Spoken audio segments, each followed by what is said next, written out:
Why do girls say one thing but always mean another? I do that? You do that. I feel like I'm a clear communicator. What is the biggest ick a guy could give? Picky eating is a big ick for me. When I told you I didn't like cheese or chocolate, did that kind of piss you off? It agitates me. What's wrong with asking your girlfriend, are you on your period, when they're overacting? Do I need to explain that? If you're a man watching this, you need to put the are you on your period question into the no square. Would you remarry if I died?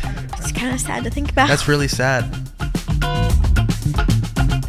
We asked you guys to submit juicy questions guys are too afraid to ask. Thank you to everyone that submitted their questions on our Unplanned podcast Instagram. Our first question, starting off strong, is why do girls talk about sex so much and intimate topics with their friends? I like talking about it with other women that are married. It's not something that you can like talk about super openly. So then when I'm in company that I'm like, okay, these are also people in my same stage of life. They're my close friends. And they're also married and they're women. I would not talk about it with men ever. What's shocking to me is it sounds like you and your lady friends will just like drop your drawers in front of each other. Like you guys have seen each other. Haven't you like seen each other without your clothes on? Because I don't just see my dude friends with no clothes on. I wouldn't say that happens on a regular basis, but if we're like changing, then I feel like men would probably tend to go to separate rooms, whereas women would be more likely to change in front of each other. Maybe you just have more confidence than me. Well, you know, I feel like a lot of it has to do with having had babies. You lose a certain level of modesty that I don't think I ever fully regained that. Especially, okay, between pregnancy, birth, and breastfeeding, you lose some of that. You don't quite gain all of it back. I gained some of it back. You've had so many women and nurses and doctors see your hoo-ha when you're giving birth. I've also always kind of been that way. Like I think I did dance growing up, and we were like always in dressing rooms. I did theater, and everyone's just seen each other with their clothes off and dance. Like also, that's just... I don't think my parents. Like I still describe myself as a modest person. Well, wasn't that a thing? Like but our parents. It's so relative. Like modesty is so relative. But my parents didn't like ever. They were never like go back in your room, little miss, and put on longer shorts. They were never. They bought me bikinis. Like they weren't that type. They never made me feel ashamed of my body or shy about it. I remember that actually dating you in high school. I was like, this is so hot. This girl wears bikinis. Like she looks so good. That's really shouldn't be that strange. I just thought you looked great. I was just a teenager that thought you looked hot. The thing is, I never like changed without clothes on in front of anybody. Like I did theater. Like I was never changing. The dressing room? But we were in our underwear. I wasn't we taking were in my our underwear too. But I wasn't taking my underwear off. Like our parents' generation used to take showers together, playing like football and doing stuff like that. That does seem really wild. Isn't that weird? Like everyone's just like in the shower together, no clothes on. I'm sure that in like some like YMCA's, it's probably still the case. Well, even in the spa, like women are naked. Really? Yes.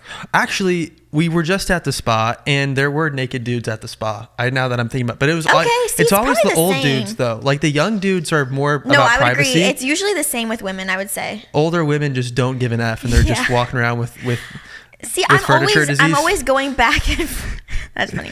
I'm always going back and forth between like, okay, I need to cover up, keep my body private, and then also like it's just a body, and we don't need to like make it so much more than it is. We don't need to like sexualize everything. Why do girls say one thing but always mean another? Yes, can we please talk about this? I do that? You do that. I feel like I'm a clear communicator. You were not a clear communicator. Okay, give me one example. I can think of one right now, but I can't say it for personal reasons. I always tell my friends, I'm like, don't leave them like wondering. Like, just tell them. I need extremely black and white communication. It's literally like... Give me one example. I almost want you to order me around. Okay. Whisper in my ear. Can I tell you what it is? Yes. Well, I'm going to tell you what it is right now, and then we're going to bleep it out, okay? Sure. I mean, here's the thing. Language has two parts, right? Yeah. Body language and like tone, and then the actual words you say. Yeah. And I feel like if we're generalizing, which it seems like this whole video is stereotypes and generalizing. I'm not trying to generalize. I'm just asking the questions that are given to me right here. These are the questions submitted by our viewers. That's the whole concept, so right? So maybe they're pretty sexist. Matt, it wasn't a personal thing. I'm just saying that's what the format of this video is. Okay, sorry. The reason I think a woman would maybe not say exactly or like tiptoe around what they actually want is because it's extremely romantic to feel known. And so if your partner, like you're like, I didn't even say I wanted this, or I didn't even say that X, Y, and Z, and they just knew that. That is like, that makes you feel so known and so loved. Do you know I don't care about that nearly as much as you do, but I've been training myself. I think everybody cares about that. I think at their core, every person cares to feel that way. Well, okay, let me give an example though. If I'm getting you food, instead of asking you what you want, I just kind of decide for you, because I know that if I choose the right thing, that means a lot to you. Mm-hmm. Which now makes me realize I shouldn't have asked you if you wanted chicken today. I should have just gotten you steak. Sorry, babe. It's okay. I effed up. Abby likes steak tacos from Chipotle, but she was having an aversion to steak, and then I started getting her chicken, and then she realized she could eat steak again, and I asked her if she wanted chicken or steak, but I should not have done that. You're back on the steak train. Let's go. Steak from Chipotle is superior. It's just the superior protein of choice. So that's my answer for that. But I am also still an advocate for clear communication and not testing your husband. But I mean, if your husband can, or your boyfriend can just like go above and beyond. I'm thinking about the conversation we had with your dad the other day. We were like, Matt, Abby's dad's name is Matt. I said, Matt, would you rather be married to someone who's ugly and nice, or hot and mean? He said, hot and mean. He's joking. No, I feel like most guys would say that. I would say that. Wow. What does that say about me? Means you're hot and mean. I'm kidding. I'm joking. Sheesh. Okay? It's a joke. What's wrong with asking your girlfriend, are you on your period, when they're overreacting? That's a very bad time to ask, when they're overreacting. Yeah, that would be bad. See, I read that. Do I need to explain that? I was reading that as someone asking like one of their friends that's a girl, like two of their fellow gal pals. But now I'm realizing this is a man asking this question, referring to their girlfriend. I just forgot that men can have girlfriends because I've been married to you for so long. Like I just assume everyone's married. It's okay to ask. Yeah. Like, did you get your period? If it's like they want to like know how to cater to you. Yes. But it's not okay to ask at that time, because then you're kind of just like weaponizing their femininity. You're like their cycle, you know? A lot of men, I think in very like black and white terms, or like little squares. That's how my brain works.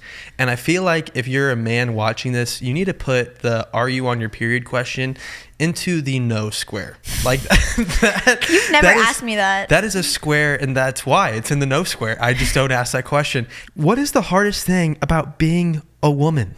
I actually do want to know what that is, because I feel like there's probably a lot you could talk about right there. There's probably a lot of different answers you get if you ask a lot of different types of women. Well, especially for me, I would say it's like the hormones, because they're consistently a difficult thing throughout a woman's life. Like they're just like, and also I don't think that our like women's health, I don't think we know enough about hormones. Talk to me about the hormones after having a baby.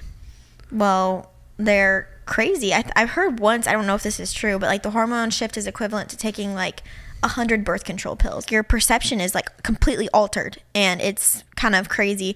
But like hormones become prevalent in a female's life. Like, you know, what is it, like 9, 10, 11, 12, and then you have your cycle, you go through pregnancies, postpartum, and then you go through menopause, and it's still a major problem. And then your perimenopause, menopause, and then postmenopause, it's still like hormones can, if they're imbalanced, can be a big problem.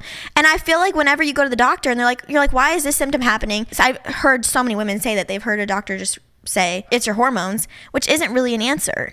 If you were a man, what would you do first?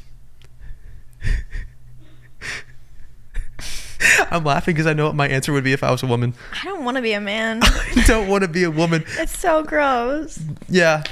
I like being a man. I shouldn't say it's so gross, but like the thought of me being a man is gross. Like I love men, but I don't want to be a man. I feel like it's a healthy place to be, where you are just like happy. I mean, I guess I would just like hop out of bed and like throw some water in my hair and then just be out the door, because that's literally your morning routine to like look the way that you look. I have like a whole regimen. Do you think the same way as me? Because the other day I was thinking I really wouldn't change anything about myself. Like, sure, I have flaws, but but I like being me. Like, do you feel the same way? Like, do you like being the person you are? I don't really want to. That's a waste of a life to always critique yourself. Well, it's kind of like the grass. It's also very vain. Yeah, it's like if you always think the grass is greener, it's like maybe you just need to water the grass on your side of the street. There you go. I feel like we should get an embroidered pillow that says that. Just water your own grass. Water your own grass. No, I guess I would just like The thing I'm envious about men is that like their regimen seems to be very efficient. Oh, yeah, like I got ready today. Like you today. just brush your teeth and out the door. I do that, but I don't feel like I'm my put together self when I do that. I feel like you guys feel pretty complete if you just throw on your nice pants and brush your teeth. Yeah, that's actually how we do it. But I feel like why was my first initial thought to be like walk around with no shirt on when that's not even like really a desire I have? See, that was why I was laughing, is because I would have looked at myself naked immediately if I was a woman, assuming that I still have a man brain, because I'm just, you know. If I would like literally I today, wouldn't want to walk around in a man body. Do you like the words of affirmation that I give you when you get out of the shower? Or is it a little too much? Sometimes I'm like, I just went to the library with our 1 and 2-year-old. Like the shifts that happen in my day are shocking. God. The shifts that happen, I'm like, my transitions are abrupt. That's like the TikTok that I sent you. That was me going back to being a parent after doing unspeakable things with my spouse. And it's just like this little audio where these two parents are just pretending like everything's normal. Yeah, that's our life. Yeah, the transitions as a parent are pretty crazy. They are. But, you know, you got to live life on the edge. There you go. Thank you to Adore Me for sponsoring this portion of today's episode. Adore Me offers lingerie in over 67 different sizes, so you can ensure you find the right size for your unique body, something that makes you feel confident. Ultimately, that's the most important thing when it comes to lingerie. Confidence is sexy. You know you looked good in that. Probably the best thing about Adore Me is you're going to find something that perfectly fits your body and it's also comfortable. And that's probably my biggest gripe with lingerie. Like, obviously the purpose is to take it off eventually, but sometimes I'm just like, how fast can I get this thing off of me? Because it feels like not comfortable. And so whether you're looking for a little excitement in your relationship or more comfortable bras that can help you feel confident in any outfit, or you just want to feel good about yourself in a good bra and panty set, either way, Adore Me has you covered. Now is the time to find affordable lingerie you'll love. Head to adoreme.com where new customers can get bra and panty sets for as low as $19.95. Exude confidence and sexiness without spending a fortune. Again, that's adoreme.com where new customers can get bra and panty sets for as low as $19.95. I adore you. Oh, thank you, honey.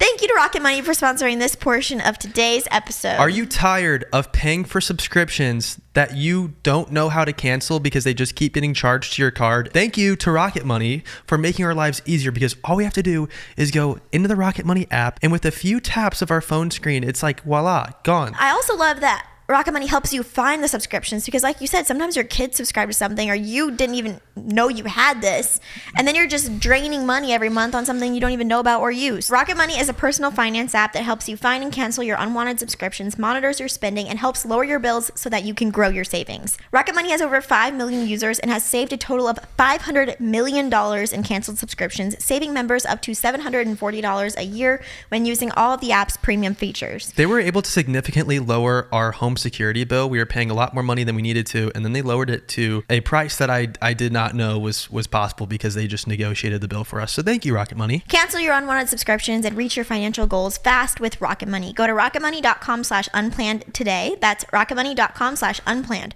rocketmoney.com/unplanned. How important are alone time and personal space in our relationship? Alone time, that is totally each person's own preference, you know? Mm-hmm. I would say in the season now that we're in, with having little kids, I crave, it's both ways, because I'm used to being around people all the time because of being around our little people, but I also feel like there's times where I want more alone time than before, just because, you know, you're constantly catering, and it's like, oh, I just kind of want a minute to just be me. Like when I see you after you get out of the shower, when you get home from the gym with the kids and the kids are napping, I'm just like freaking stoked. It's not the gym. I don't get home from the Okay, getting home from going to like the zoo with the kids or something. Yeah. I'm stoked to see you, not only because you're naked, but also because I just genuinely think you're an awesome person. And I think in those moments, you want to be alone because you've been overstimulated with the kids the entire morning and you just need some time to yourself. Yeah, I kind of feel like the word overstimulated is kind of overused a little bit. Like, I don't know if it's that serious where it's just kind of like, I've always loved getting ready, like using that as me time, like listening to a podcast and kind of just like getting myself together, and then I'm ready to like socialize and be with you and with other people. It's not that I hate when you come in, but sometimes I'm like, oh man, I just kind of wanted to like use this time to decompress and then like rev up for the rest of the day, you know? Yeah. Yeah, I do think that alone time is really important. And also, like, I think alone time is not effective if you're just scrolling on your phone or if you're just using your phone. Like, especially social media. Like, I feel like alone time should be a time where you kind of just, like, give your brain rest and not, like, overstimulated. Because then you can feel like you're, like, socialized even though you didn't even see anyone. Because you're just, like, looking at other people's life. Isn't that like an escape though? When I see you scrolling, I can tell that you're stressed or something's on your mind that you're trying to remove from your brain, because when you're just scrolling and scrolling and scrolling, it seems like you're looking. Me? Yeah, like it seems like you're looking for a dopamine hit to like relieve stress. Well, I mean, there's like, a here's time the and thing. A place. There's a Social media can like numb you out, but do you really feel rested? Ooh, do you really feel recuperated like after that? That's good. That's good. Like, is it gonna make you feel better in the long term? If you're having a bad day, what is the best way that I can help as a husband? Maybe it's just like my love language, but like taking a burden off of me, that makes me feel like not only that you want to help me out and that you care, but that you know, like, this, she's feeling burden or she's feeling stressed, and this is something that she does that I could do. Taking the mental load. Yeah, I feel like that would be good. I think you do that, and I think that that's something that does help a lot. I think a common thing in relationships that I've seen just through looking at other people's marriages and looking at our marriage is oftentimes guys gravitate towards being Mr. Fix-It Felix and trying to fix everything. Women tend to want to, at least from my experience, want to talk about their feelings. With wanting to fix things, like I turn to work, I turn to business, I turn to, oh, what's a financial way that we can fix our problems? Mm-hmm. But you're just like, dude, can you just take the mental load of doing our children's, like both of their, bath time routine, nighttime routine, teeth brushed, milk, diaper changes, reading them books and putting them to bed? Because, we tag team on the nighttime routine pretty much every night, but sometimes there's days where you're just like, I don't have energy at all. And so if that's a day where I can just take on the mental load and say, hey, just chill on the couch, close your eyes, read a book, whatever you want to do. I'm going to do the nighttime routine with our kids completely on my own. Like, I feel like that would be a good way. That's not technically the mental load, but yeah. Okay. Or the mental load of like planning presents for a kid's birthday party, like something as stupid as that, because a lot of times I think those things fall on the women. And men just expect for their wives to sometimes, like by accident, expect for their wives to just always be the one to pick out the gifts for the kid's birthday party and plan this and plan that. And that's still work on the woman, Or even just like sometimes when it's a stressful day or, kids losing it and the day is really busy and there's a lot to get done, we feel behind. Sometimes it can also be stressful to be fielding the question, like, while it comes from a good place, be like, well, what can I do? Like, that feels like kind of like another task added to a stressful list of tasks to do. That's why it's kind of good to like, it's not bad to ask, but it feels good to just like step in. What is the most unattractive thing a guy could do? I feel like you could write a book on this. I feel like I do some really nasty stuff. I think in general, the most unattractive thing in a person in general is, for me, this is a personal thing, I think large egos or like arrogance, that bothers me. Arrogance. Am I an arrogant person? No. Okay. That makes me feel good about myself. Do you think I'm physically attractive? Yes. The next question is, do you think your husband is the hottest, most sexiest man? Well, did you read my cards? Yes, I did. Well, then what's your answer? The answer would be yes. I do. How would you? I just want to hear it in your own words, though. I'm a words of affirmation guy, so this stuff means a lot to me. On the podcast. If you could just verbally say it for the entire world. You're the hottest man I know. Why? Is it my round tushy? Yes, it's your round tushy. Why do you compliment on my butt so much? I'm like, are you into butts? Like, is that what women are into? I don't women compliment your butt so much. I'm more of a boob guy, but you seem to be a butt guy. I do not compliment your butt so much. What are you talking about? You do. When my clothes are off, you're like, damn, honey, that's a nice. I do not do that. I do not do that? I don't know. It makes me feel good. I'm going to stop doing squats in the gym, though, because my shoulders are tiny. Okay. Is a guy who isn't afraid to show emotions a red flag? A guy who isn't afraid to show them? Yeah. That's not a red flag. So, like, are emotional guys a red flag? No. If I'm just, like, super emotional and I'm just like, I want to talk about my feelings and, like, really deep stuff. No, that's not a red flag. That's a green flag. It's personal preference. I think in general, it's good to practice acknowledging your own emotions. Now, it's another thing if you like talking about emotions with people all the time. Yep. Like, that's not something we really do. I feel like balance is I feel like I'm too flag. emotional to be with someone that constantly wants to talk about their emotions. And I'm too unemotional to be with someone that isn't emotional. Because you've kind of taught me about my emotions a little bit because you're... Okay, see, that's what I'm saying. You've got enough emotion for the both of us. In every partnership, there's probably someone who wants to talk about their feelings and someone who's like...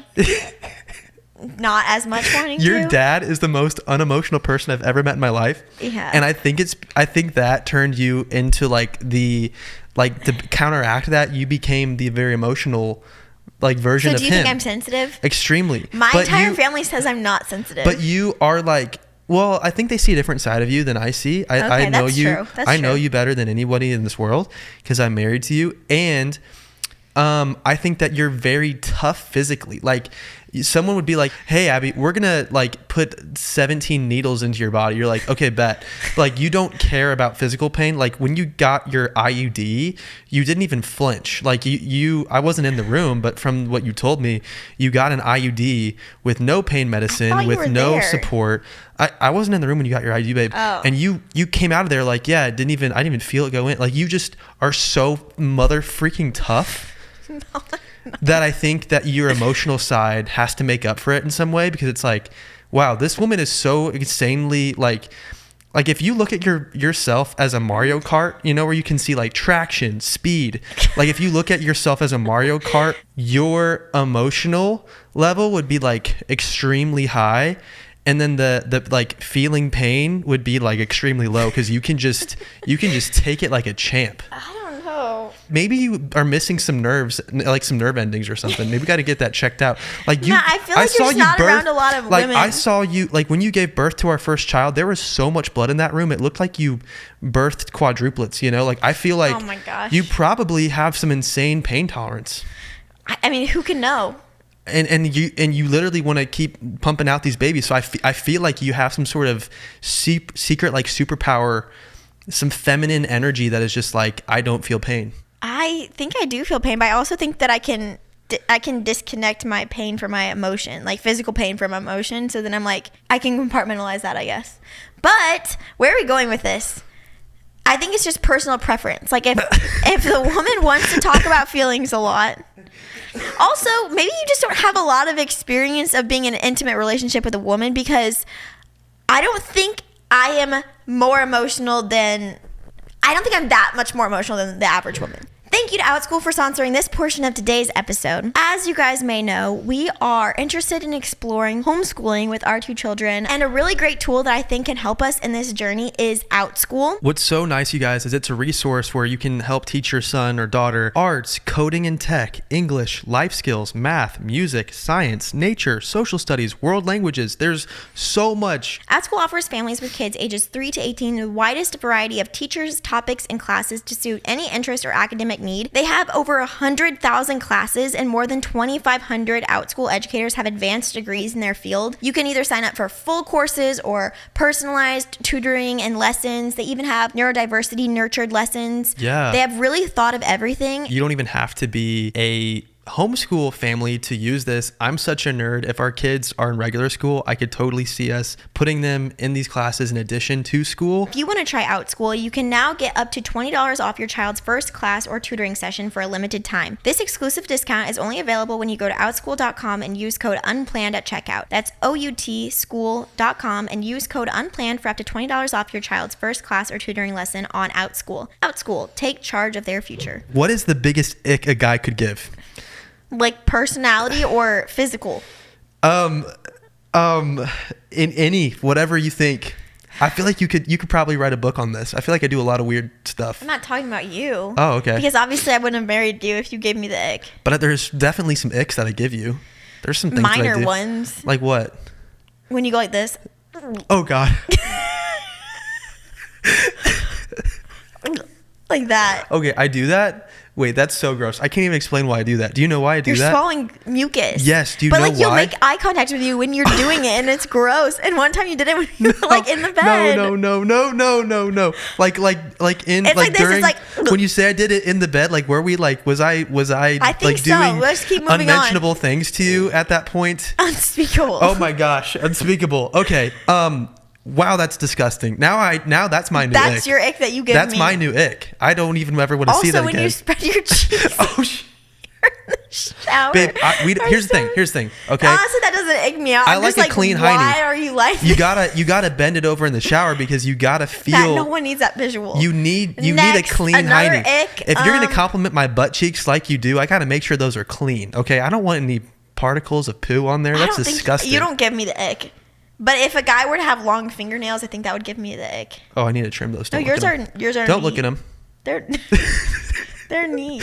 They're fairly. I don't like it when they get this long. Personality icks, once again, ego. See, why am I? I think I'm just an insecure person because why am I like low key attracted to that? Like if someone's really confident, I'm like, man, I wish I could be like that. Oh, really? Yeah. Like if someone's way too confident and Do you they're think probably. I have an ego? No, I think you're just okay. very sure of yourself. Really? Okay. Yeah, like we had a deep conversation a couple months back where I was talking about how insecure I am, and you were like, yeah, I've actually never felt that way ever, and I was like that. No, I'm sure I felt insecure before. It was just the way that you were describing it I couldn't relate to. It was so funny though. I would think I was more empathetic than that. I was like, man, that would be awesome to. I think I was feel more that much empathetic confidence. than that.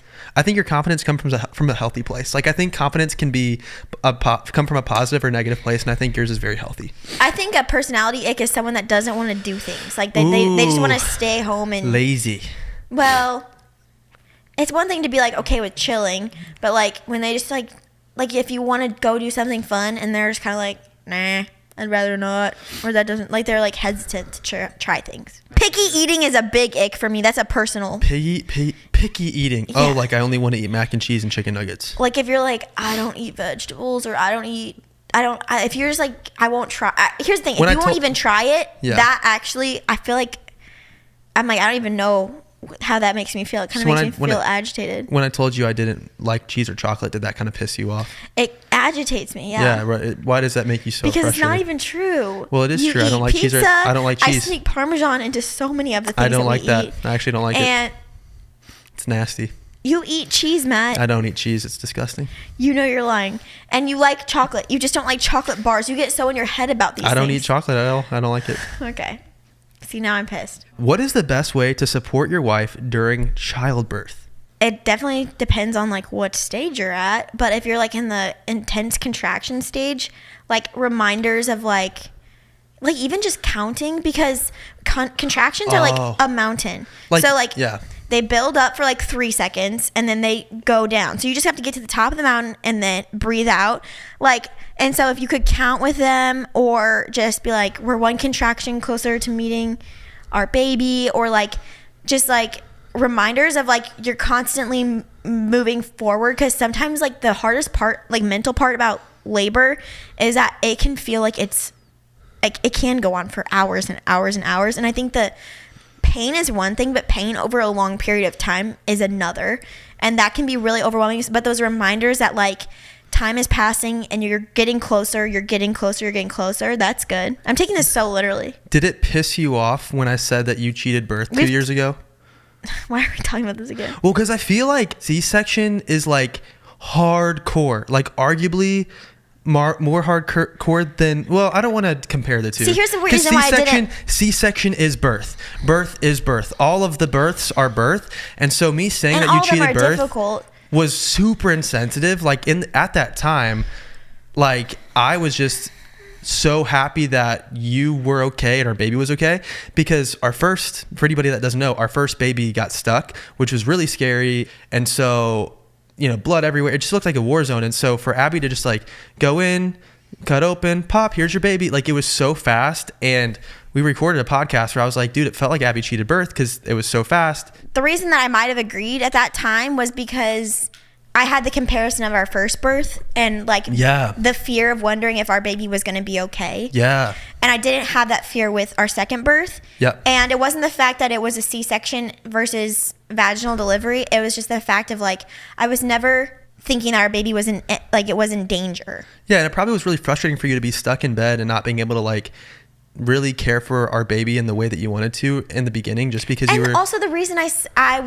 didn't have any contractions with our C-section birth because it was a scheduled C-section, so like that also felt like, oh, that's a fun little bonus. I didn't have to have any contractions. But that recovery was insane. Like the recovery was super hard. The C-section recovery is hardcore. So to ever say that C-section isn't birth is. You didn't say that it wasn't birth. I didn't say that, but I think people interpret it like that. I'm probably overthinking this so much, but I'm sure you had a lot of angry moms. I probably did have a lot of angry moms that hated me and still hate me, but that is just the internet, and I just have to be okay with that. You know what? Here's what I've learned. There's a lot of really strong emotions around childbirth. Oh yes. Because it's probably like the mountaintop of emotional experiences people can experience. Yeah. Of course, people might disagree, or they might have their own baggage they're carrying into things, and their own, disappointments, and their own frustrations, and their own pain. Like there's a lot of baggage that also comes with that. Yeah. So I can understand big feelings about it. I think there's different things your partner can do during C-section versus vaginal delivery. Yeah. Obviously, like C-sections, if they're scheduled, are usually pretty calm atmosphere. Yeah. So just like, honestly, with a C-section, just keep your eyes on that person, because it is really overwhelming to be strapped down to a table and like your body is just out there like on a table cut open, and things are happening that like mentally is a fearful thing. And so you can kind of just feel like not human, and so like looking in their eyes and talking to them makes you feel more human and like less like, okay, I'm literally like a freaking, what do they call that? I saw one, a human cadaver. Oh gosh, you saw a cadaver? Yeah, I saw a human cadaver. I'm amazed by the human body. Like seeing your body recover from a C-section after being split open to remove our child. Yeah. Crazy. And it's just incredible. Like and the other thing too is when I said that, we were in the early stages of. Matt, you seem so guilty about this. Well, I feel bad. I feel like if someone heard me say that and was like, F this man who just thinks that like I don't matter. Like I would never. Here's the deal. Next time you have a baby, I never want to hurt anybody. You can do I this. never want to hurt You can do the anybody. C-section next time. Dude, I wish I could for you. It's awful. It's awful that there's nothing I can really do other than take care of our baby. Well, I can take care of our baby. I can take care of you. Mom. Yeah. So, both times with that, I tried my very hardest to take care of you and our baby as much as I could, but it's like you realize that you're not Superman in those moments. Like it's easy to watch a superhero movie and be like, yeah, I want to be like Superman, I want to be like Batman, but then when you realize you're just a human and that you can't go on 2 hours of sleep every night and like function mentally when you're trying to take care of your wife and baby, it's really hard. Thank you to Nutrafol for sponsoring this portion of today's episode. I just got my new Nutrafol subscription I shipment, did too, and it's been great. I take it every day because I want to have really good hair for a very long time. Nutrafol is the #1 dermatologist recommended hair growth supplement brand, trusted by over 1.5 million people. See thicker, stronger, faster growing hair with less shedding in just 3 to 6 months with Nutrafol. Everyone's root causes of hair thinning is different. Nutrafol has multiple formulas that are tailored to give your hair what it needs to grow through different stages such as postpartum and menopause. And building a hair growth routine is simple.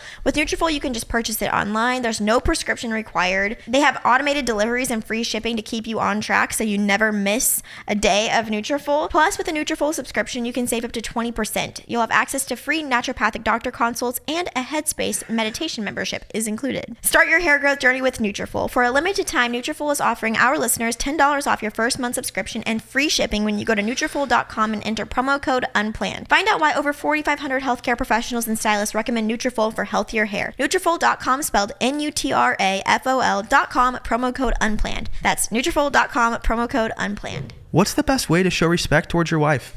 I feel like the same things would apply to showing respect towards your husband. So respect can look like a lot of different things, but it can look like asking your spouse permission for something that you don't necessarily really need to ask permission for, but it's just nice. Hey, is it all right if I go hang out with the boys tonight? Yeah, like, hey, it's a Saturday night and I want to go bowling with my friends. Is it okay if you do the nighttime routine by yourself? Because, and stay home with the kids, while they're sleeping, because I want to go do something fun. Yeah, that's really good. That's respect. That's really good. Well, even for things that don't even like involve them taking on anything else, just like running things by them, it's just respectful. Or like saying like maybe not bringing up something new. Like, I think it's respectful to talk about topics with your spouse first before bringing them in like public settings. Oh, I'm not talking about like a podcast, but like in a group environment. I've been guilty of that too. Where me too. Where I've been like, I've actually never heard that before. Like when I told my mom that we were going to move to Hawaii after our kids were in college, you were like, hey, let's have that conversation together first before you freak your mom out, because I tend to say sporadic things like that. We both can do that. Like we need to just you first tell your person one-on-one and then move on. I think respect can look like, it's even the way you talk about your spouse when they're not around. Yes, like it's like so I only want to like I want to respect. Like say all the positive stuff to everyone. Like speak highly of your spouse. Yes. To everyone. And if you're ever going to critique your spouse, do it to their face, but do it in a kind way, right? But it's kind of like, it's like you want to, I was going to say the S word, but I'm going to say crap because I'm trying to be, I've started cursing more, which is, sorry, that's pretty crazy. But say crap to your friends' faces and say the nice stuff behind their back. Like that's a true friend right there. When you're always talking positively you should about also them. say positive things to their face. Yeah, say positive things to their face, but it's like if you're ever gonna gossip about your friend. Says the words of affirmation guy. What do you mean? Like say the crap to their face and say the positive things behind their face. Well, like it's just I'm not a huge fan of gossip. I can see the appeal of gossip, but like F gossip, dude. Like if you're gonna gossip about your friend, do it to their face.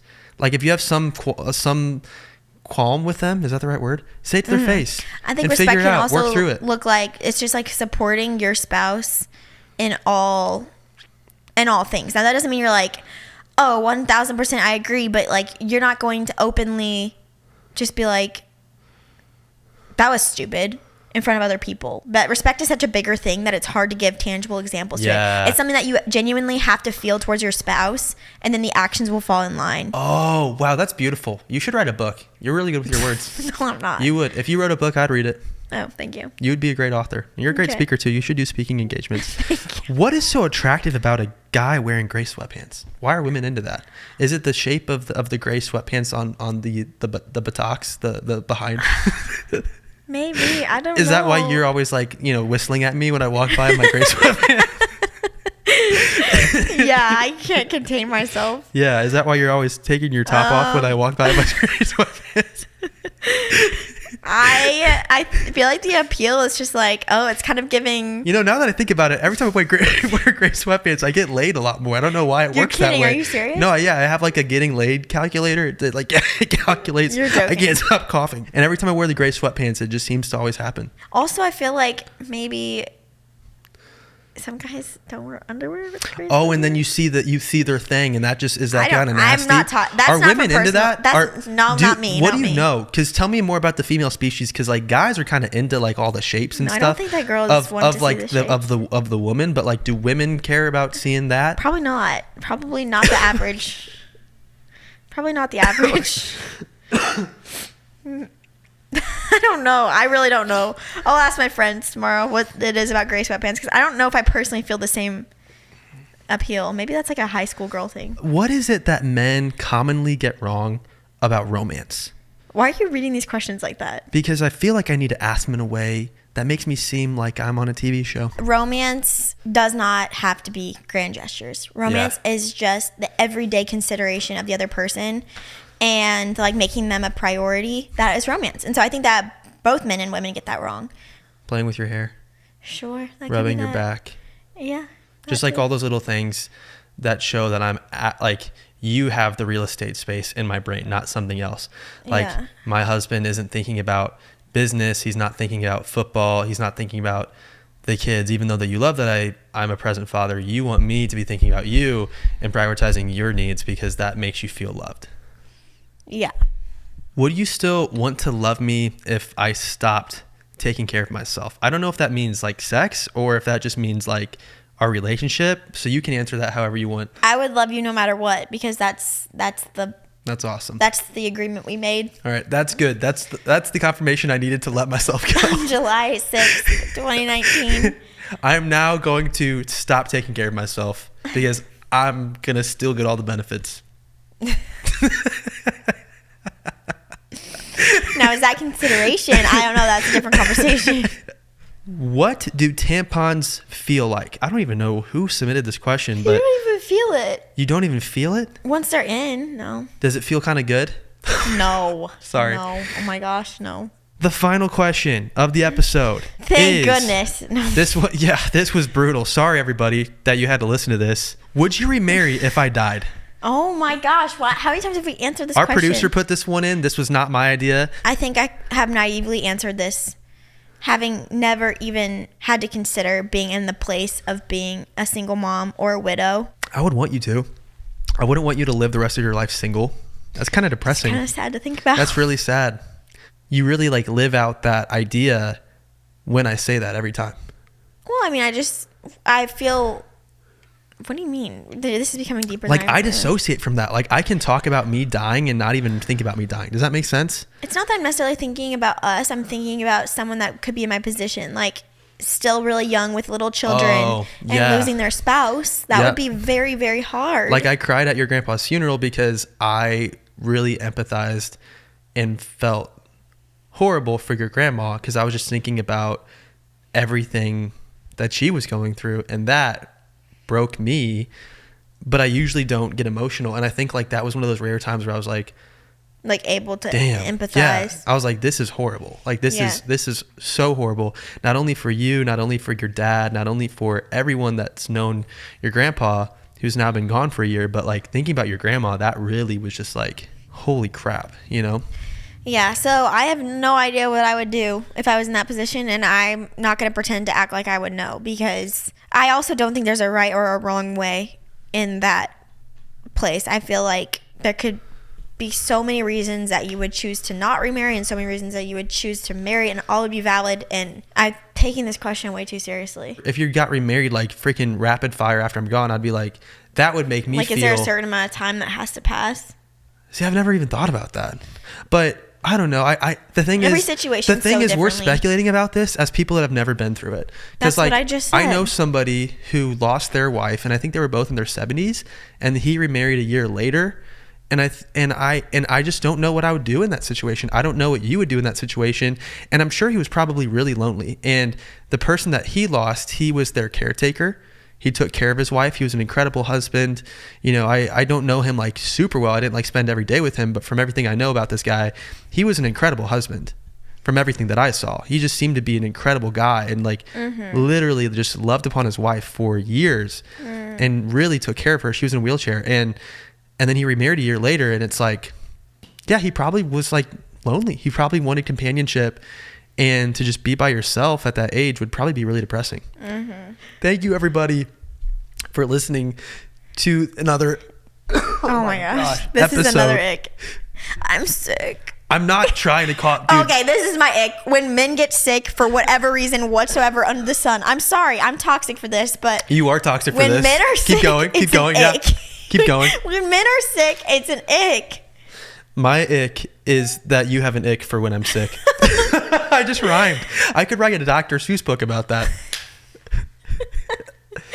I get terrified of being sick. I try so hard to be empathetic, but it's been weeks. You treat me worse when I'm sick than when I'm not sick, because you're just so angry at me for being sick. The man flu hits so hard. The man flu. I know that I'm not alone in this. I the dread man being flu sick. is way worse than the woman flu. Everyone, just so you know. All right. Well, thank you everybody for listening again to our episode, and thank you for the review that you left us, Karen. We appreciate that. I think there's probably someone named Karen that left a review at some point on our podcast, and who knows if it was nice. Maybe they were a nice Karen. Maybe they left a really nice review for us. So I just want. Thanks for listening, everybody.